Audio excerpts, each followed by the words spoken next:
Second Lieutenant William Capron first saw the attacking Messerschmitts as black dots descending rapidly to ambush his squadron of American fighter bombers. After getting radioed instructions to jettison bombs and bend throttles, he test-fired the guns on his Lockheed P-38J Lightning and readied himself for battle. It was Capron's first combat mission. "They were coming straight for us," he recalled later. "My first reaction was an instant disappearance of the saliva from my mouth. My pulse was pounding." Suddenly unable to breathe properly, Capron switched his oxygen regulator to full. Chaos erupted as the two sides merged in a furball of wildly maneuvering aircraft. Bill Capron hung on his element leader's wing as that pilot, Captain James Austin, flamed in Me-109. Just then, another group of enemy fighters, Focke-Wulf 190s, joined the fight. Two of them expertly peeled Capron away from his wingman and riddled the rookie's P-38. Forced to abandon the mortally wounded Lightning, Lieutenant Capron released his canopy and shoulder straps. Unable to stand up due to the fierce slipstream, he faced backwards and knelt on his seat cushion. Capron described what happened next. "I pulled with my arms and pushed with my feet and popped out of the cockpit like a cork." Pulling his ripcord at 3,000 feet, Capron then saw that the pair of victorious German interceptors had not yet finished with him.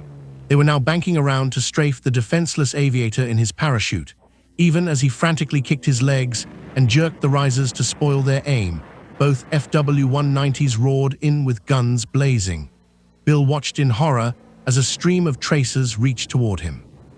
This encounter, which occurred over the village of Cambron-les-Clermont, France, on Friday, August 25, 1944, was an especially costly one for the 474th Fighter Group, FG, of the U.S. Army Air Forces, USAAF. Of 24 P-38s aloft that afternoon, 11 were shot down by Luftwaffe fighters. Survivors remembered it as Black Friday. The Americans nonetheless gave as good as they got, claiming 21 of the estimated 74 aircraft arrayed against them. While 4 Lightning pilots were killed in action, 7 others managed to bail out. 5 of these men, including Bill Capron, successfully evaded capture thanks to helpful French civilians. Following his close call with the Focke-Wulfs, Capron hid out in the village of Fauquenes for 9 days until British tanks liberated him. Most squadrons in the 9th Air Force's Fighter Command operated the sturdy Republic P-47 Thunderbolt, which performed magnificently as a ground attack platform. Less well known, however, are the exploits of P-38 Lightning pilots in the close air support role over Europe. Day after day, they struck targets on the ground and in the sky using twin-engined warplanes despised by higher headquarters, but worth their weight in gold to the men who flew them into battle. The 474th FG, comprising the 428th, 429th, and 430th Fighter Squadrons, FS, was activated on August 1, 1943, at the Grand Central Air Terminal in Glendale, California. Lieutenant Colonel, soon promoted to Colonel, Clinton Wasom of Ohio, became the unit's first commanding officer. A fighter group headquarters function was to command and control the squadrons underneath it. As such, the 474th had no aircraft of its own.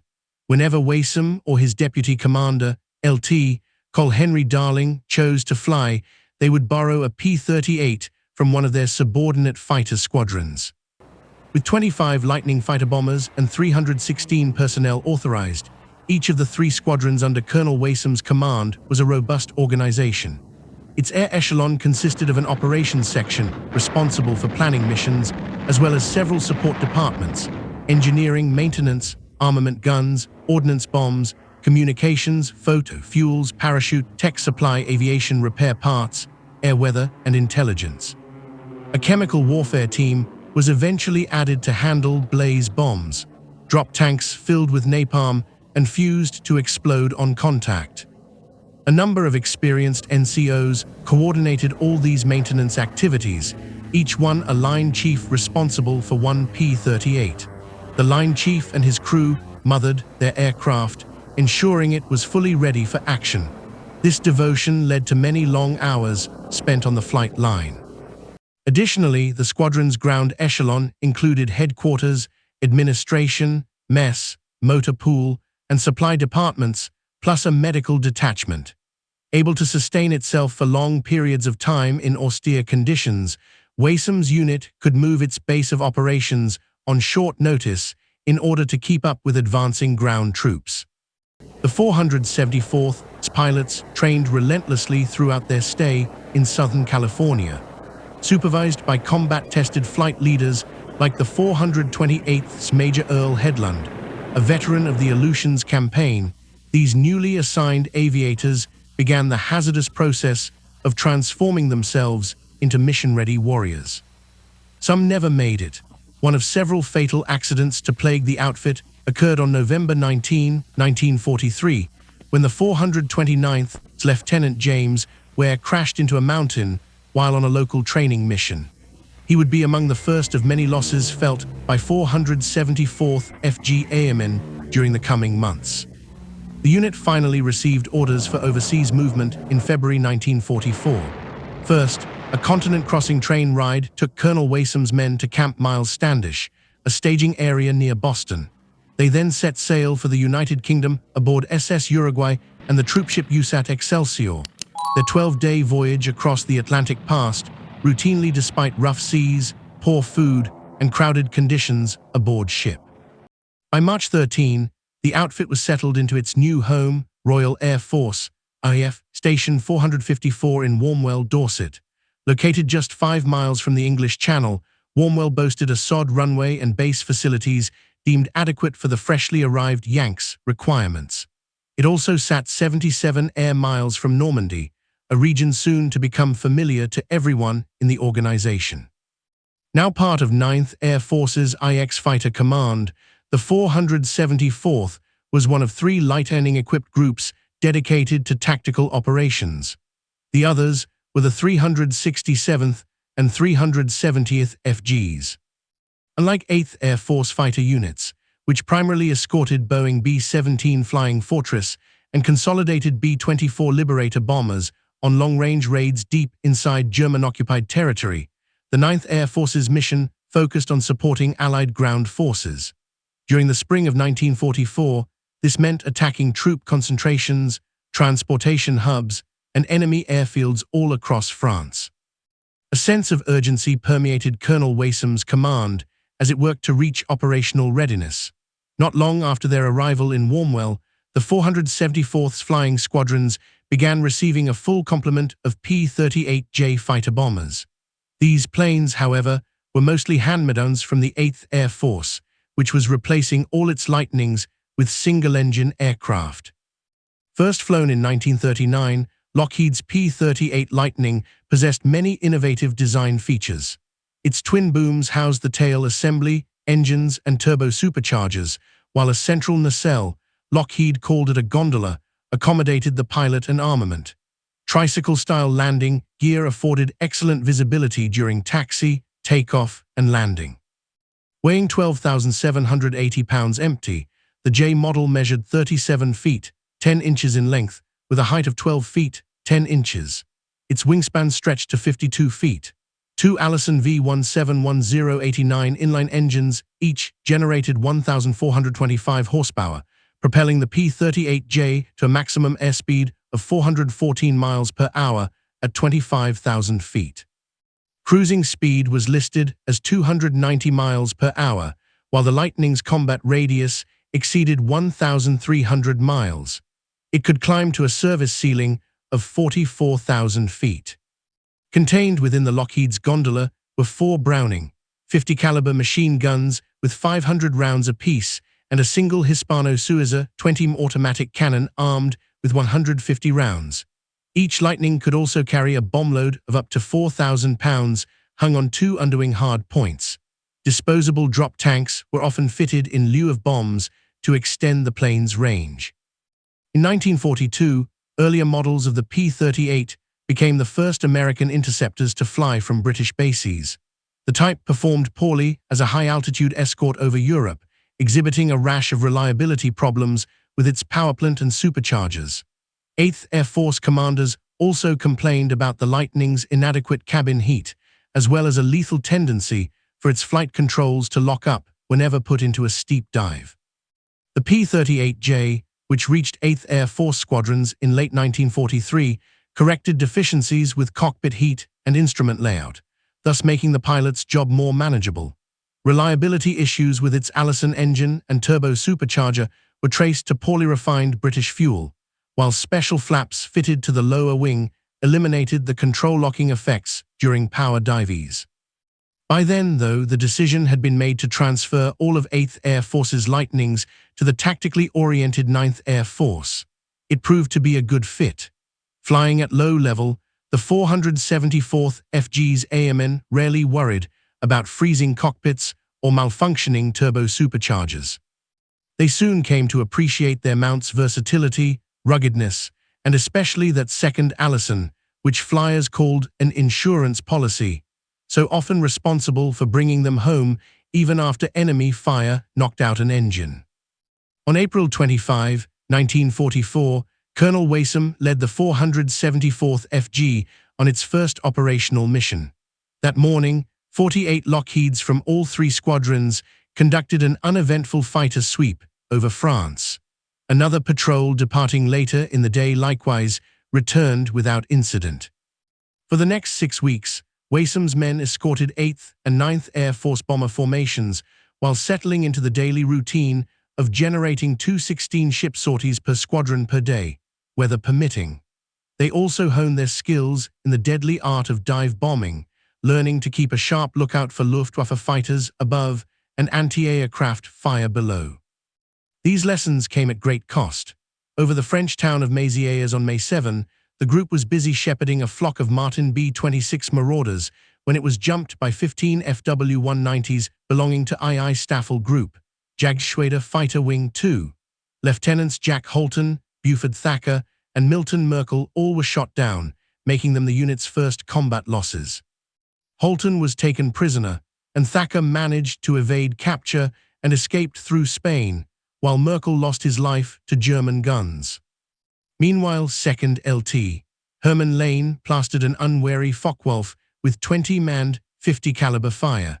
No one saw the FW-190 crash, so Lane received credit for a probable, but it was good enough to open the 474th scorebook. As May turned to June, the signs of impending invasion became unmistakable. First, the officers' club at Warmwell was turned into a top-secret briefing room complete with military police guards on all entrances. The group and squadron commanders were then taken off the flight schedule because they were bigoted, i.e., briefed on the D-Day plan. They could not risk being shot down, captured, and tortured by Nazi intelligence agents. Lastly, on June 4, line chiefs began painting what they termed zebra stripes on the booms and wings of all P-38s.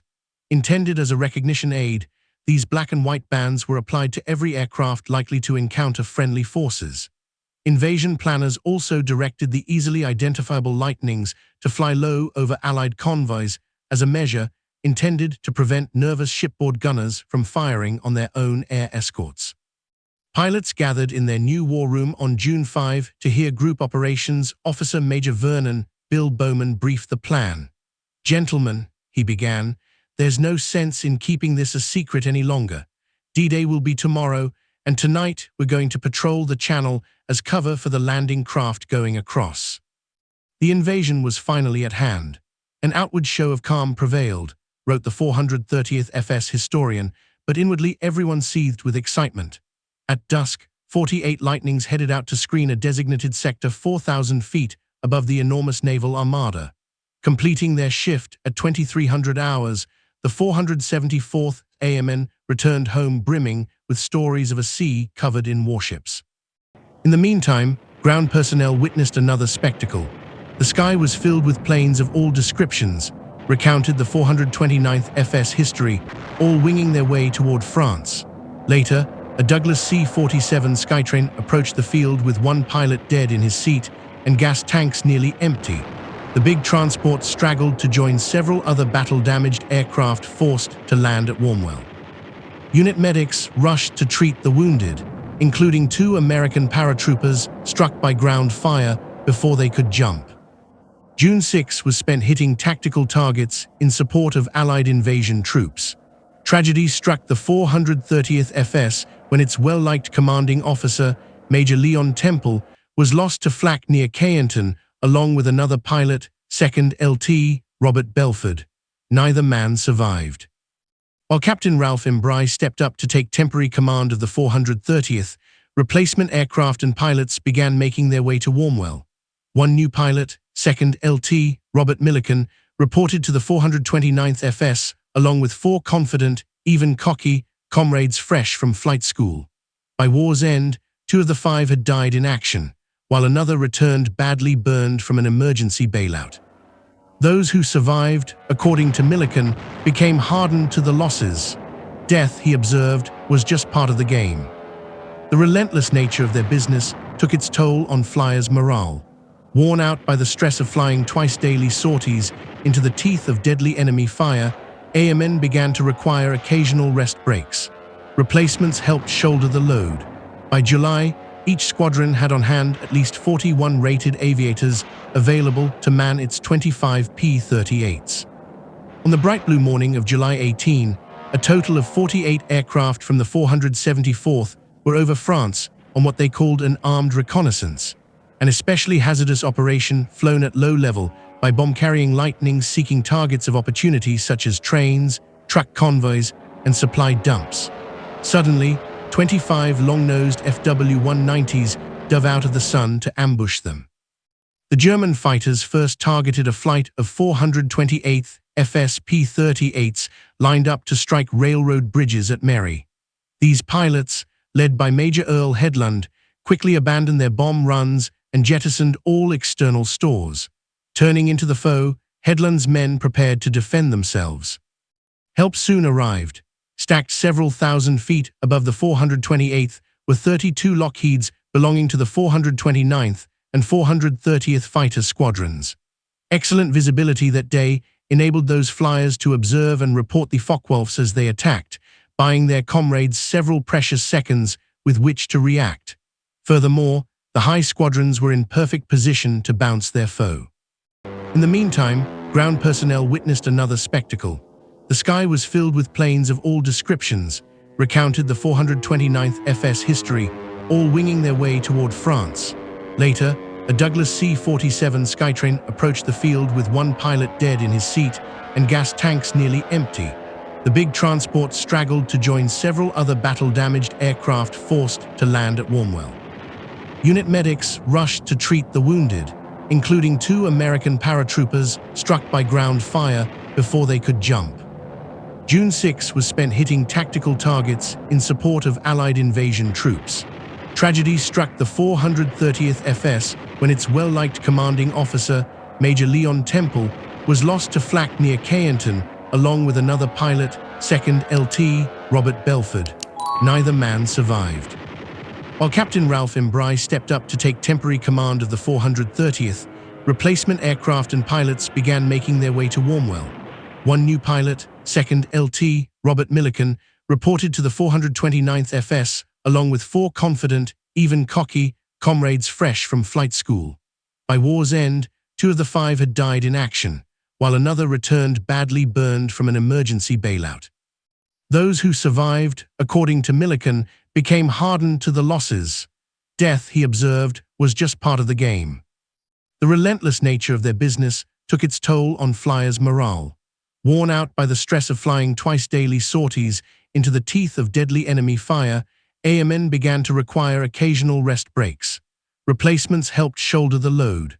By July, each squadron had on hand at least 41 rated aviators available to man its 25 P-38s. On the bright blue morning of July 18, a total of 48 aircraft from the 474th were over France on what they called an armed reconnaissance, an especially hazardous operation flown at low level by bomb-carrying lightnings seeking targets of opportunity such as trains, truck convoys, and supply dumps. Suddenly, 25 long-nosed FW-190s dove out of the sun to ambush them. The German fighters first targeted a flight of 428th FS P-38s lined up to strike railroad bridges at Merry. These pilots, led by Major Earl Headland, quickly abandoned their bomb runs and jettisoned all external stores.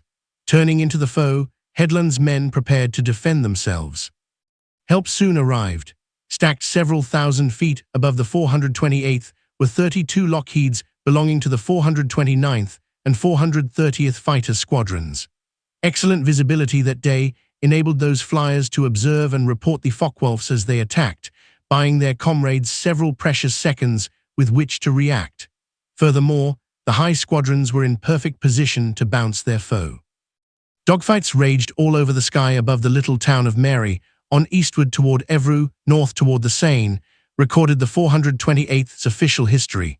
Within a matter of minutes, there were 190s and P-38s too, exploding on the ground, and more of the Nazi fighters were pouring smoke on their way to the deck. Wherever one looked, there were P-38s on 190s tails. Earl Headland had an especially harrowing experience. After claiming one Focke-Wulf damaged and another probably destroyed, Headland's Lightning took hits from an Me-109 that had belatedly joined the fight. The unit history recounts what happened next. His airplane's cockpit full of smoke, broken glass, and leaking coolant, his radio shot to pieces 2 inches from where he sat, a wing almost torn off, and an engine gone. The 428th commanding officer streaked unconscious toward the deck. Somehow, at 1,500 feet, the narrative concluded, he came to and pulled the P-38 out of its plunge. Headland, who had turned 28 2 days previously, managed to coax his crippled mount back to Warmwell. In return for 3 Americans downed, 1 from each squadron, the 474th claimed 12 Luftwaffe fighters destroyed. In reality, the Germans admitted losing 7 FW-190s from IJG-26 and IIIJG-54, along with an unknown number of Me-109s belonging to IIIJG-26. This savage melee helped cement the 474th's reputation as a hot outfit. Pilots began wearing silk scarves in their squadron colors, red for the 428th, blue for the 429th, and yellow for the 430th. Also that summer, each flying unit received a radio call sign that was soon adopted as its unofficial nickname.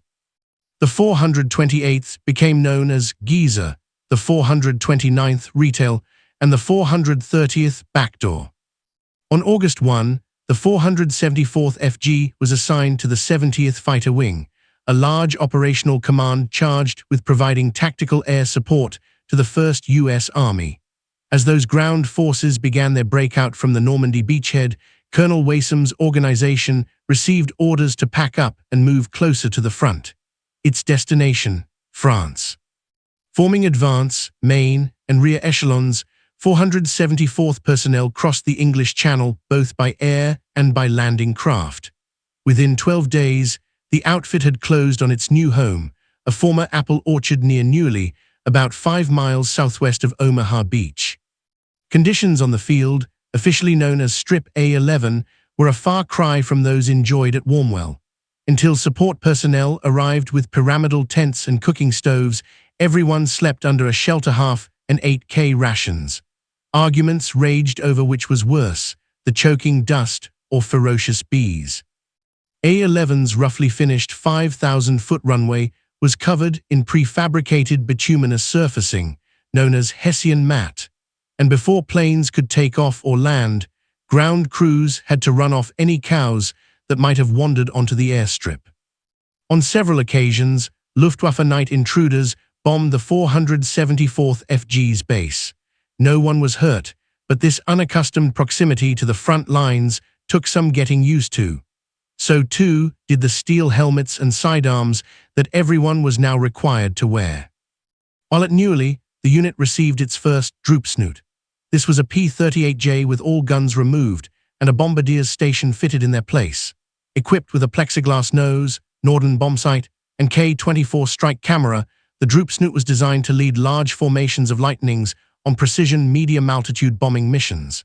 It rarely worked as advertised, however, as few airmen could synchronize their bomb release well enough to ensure a tight pattern on the target. Dive bombing remained the 474th's preferred method of attack. The group demonstrated its proficiency with 500 and 1,000-pound demolition bombs on August 23, the day Allied forces entered Paris. This was also the day that 2 of Colonel Wasom's squadrons caught a large convoy of German cargo vehicles that was attempting to escape across the Seine River near Elbeuf. First in at 12:30 hours was the 428th FS. With Wasom leading, 12 Lockheeds fell upon a wealth of targets massed along the riverbank.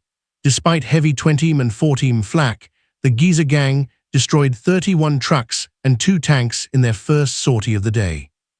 A half hour behind Giza came 12 more P-38s of the Retail gang, 429th FS, led by Bill Bowman. This flight struck hard as well, wrecking an estimated 50 motor transports and setting fire to a large supply dump. Intense anti-aircraft fire, though, forced Bowman to bail out near Bernionville. It was eventually learned that the veteran operations officer had been taken captive. After ground personnel quickly refueled and rearmed their Lightnings, the Giza and Retail squadrons went out again later that afternoon, discovering 500 to 600 vehicles lined up almost bumper to bumper over one pontoon bridge. Both outfits swarmed the area. Shortly after 16:30 hours, Earl Headland led his 428th through what the unit diary called a solid wall of flak to attack the bridge. 2 pilots, 2nd LT, Gene Hetzel and Flight Officer Jack Greaves, abandoned their fatally stricken P-38s to end up as prisoners of war. Meanwhile, over 30 Mi-109s of IIIJG-76, accompanied by 10 FW-190s belonging to IJG-26, surprised the 474th FG at 11,000 feet above Cambron-les-Clermont. Within 5 minutes, their ranks were swelled by 32 additional FW-190s from IIJG-26. Led by Captains Egon Albrecht and Emil Bully Lang, the Germans outnumbered their adversaries almost 3-1. Caught out of position by a superior force of enemy warplanes, the 428th FS suffered heavily. Of 12 Lightnings on the mission, only 4 returned to Neuilly. Captain Austin, as well as Lieutenants Spiker, Jarvis, Capron, Stone, Zierlein, Packard and Koch, were listed as missing. The surviving Giza men, however, claimed to have destroyed 8 fighters in retaliation for their squadron's grievous losses. As High Squadron, the 429th had a few priceless seconds in which to jettison bombs and maneuver against the foe. After flaming one Messerschmitt at altitude, Lieutenant Lenton Kirkland followed its wingman down to treetop level. "I kept him on the deck until I got within 100 yards, the Georgian wrote, firing from dead astern. "I shot his engine out and watched him go into the ground." For the loss of pilots Holcomb, Patterson and Leahy, the Retail gang claimed 13 planes killed, 1 probably destroyed, and 13 more damaged that afternoon. Actual German casualties totaled 16, including Captain Albrecht, found dead in his parachute harness. The shock of Black Friday would not wear off for some time. Nevertheless, there were missions to be flown and orders obeyed. On August 28, the 474th FG was again directed to move its base to another freshly constructed airstrip near Saint-Marceau, France. Known as Advanced Landing Ground A43, the outfit's new field sat about 100 miles southwest of its current station. By September 2, Colonel Wasom's Air Echelon, built back up after the disastrous events of August 25, was flying operational sorties from Saint-Marceau. The 474th stay there was a short one, though, as HQ relocated it 70 miles east to strip A-72 at Peronne just 10 days later. The Allied army's incredibly swift rate of advance across France necessitated these frequent moves. Peronne was a former Luftwaffe base. For the first time since Warmwell, unit personnel enjoyed such luxuries as hot showers and covered maintenance facilities. From here, the squadrons all supported Operation Market Garden, a gigantic Allied air and ground assault on the Netherlands. Flying over Eindhoven on September 17th, Wasom's men bombed and strafed anti-aircraft positions that threatened the 101st Airborne Division's drop zones. Despite the group's focus on ground attack, a friendly race for aisdom developed between 2 429th FS airmen, Bob Swat Milliken and Lenton Kirkland. Milliken got his first kill, an FW-190 on July 7. By mid-October, he had upped his total to 4.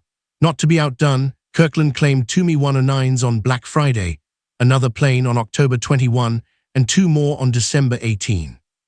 Tragically, the organization's first ace perished after his aircraft was shot down on Christmas Eve, 1944. Kirk's lost deeply affected SWAT Millikan, who in the meantime had become an ace himself by flaming a Messerschmitt over Germany on December 21. In early October, the 474th FG moved yet again to strip A-78 near Florennes, Belgium.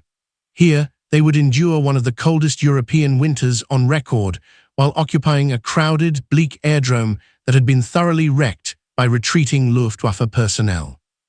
Low clouds, fog, and frequent rain often kept the squadrons grounded. On Saturday, December 16, the typically miserable conditions at Florennes were accompanied by a disturbing new sound, the unusually loud rumble of distant artillery. Group HQ said this gunfire signified a major enemy counteroffensive boiling out of the Ardennes.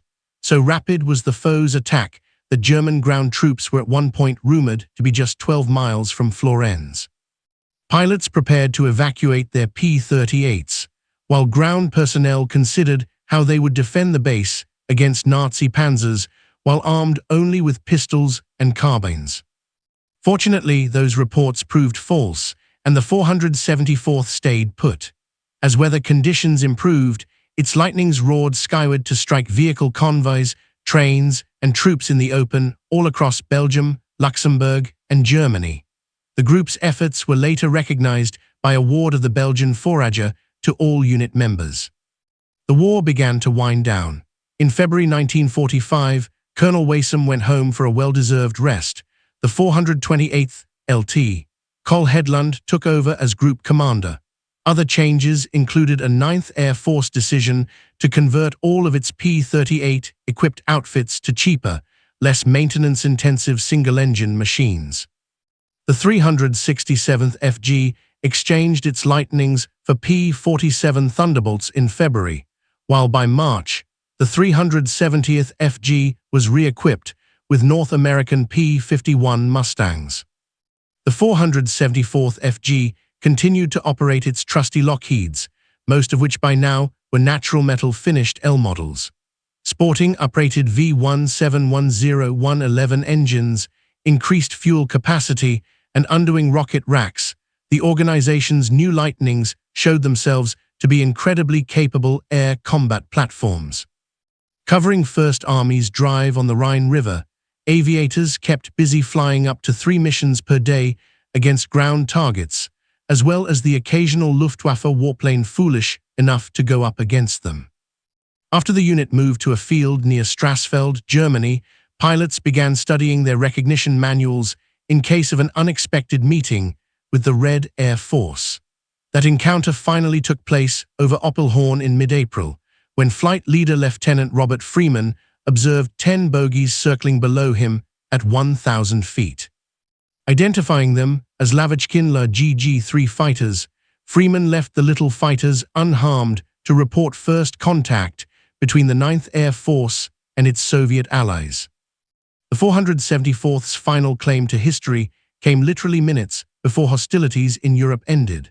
At 2005 hours on May 8, 2nd LT, Kenneth Swift of the Retail Gang shot down a Siebel C-204 transport, the last German aircraft to be destroyed by American pilots in World War II.